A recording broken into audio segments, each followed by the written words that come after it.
I've written, for example, the song "We Are the Others" is very much about against discrimination, against bullying, against treating people differently on the basis of what they look like or what they believe or how they act, and that was also a matter of finding the right story. You know, I didn't just want to say, "Hey, you shouldn't discriminate because that is bad."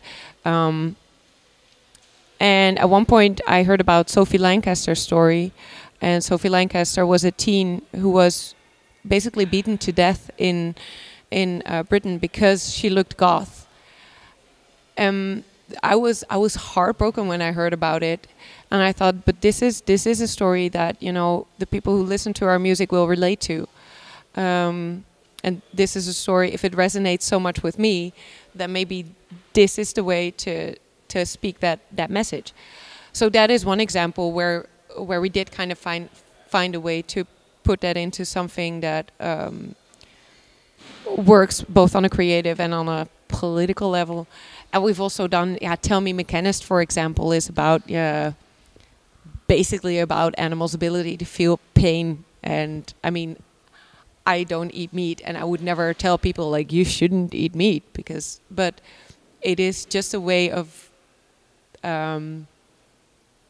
speaking about things in a way that might actually address people differently. You know, give them something to think about rather than you saying you should or should not do this, because people are not stupid, you know. People will make those decisions by themselves. The only thing that you can do, if you want to, is give them something to think about. If you tell people what to do, you underestimate them. That's my personal idea. I do read reviews, because when we do a good show or when we do a bad show, I see a review of that one coming by, I'm like curious to see how it was for the audience.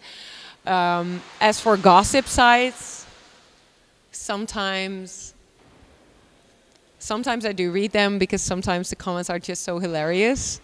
I once made a collection about the most offensive things that were said about me on one of the larger music goth. I have to say? Okay, one of the metal gossip sites, and it was just obnoxious, really.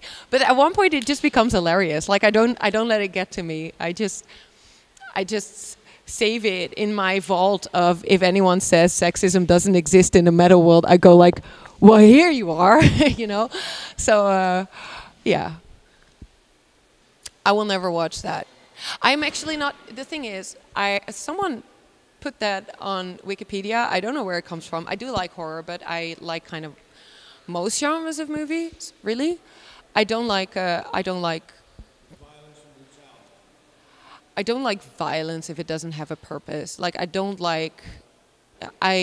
enjoy watching people being hurt or animals being hurt, or. There are a couple of films in the horror genre which I really like, because they have a very, very good story.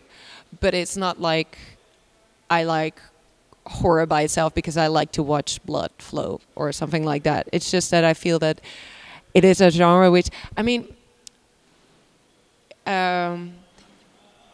one thing that I like about it is that, you know, our body is very close to us, and I don't quite know how to put it, but psychologically, there are little things that get so close to people easily as, you know, something happening to your body, I think. And I think that's why people like to watch it so much, because they can imagine it and they just get more direct emotions for it. But that's, on the other hand, I think also the trap of horror, that it becomes too easy to affect people, and some people let go of having a good story there because it's so easy to freak everyone out.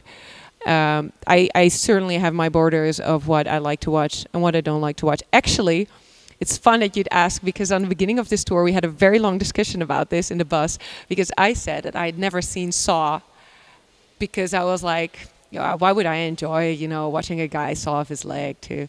And in the end I watched it. It wasn't as horrible as I thought it was.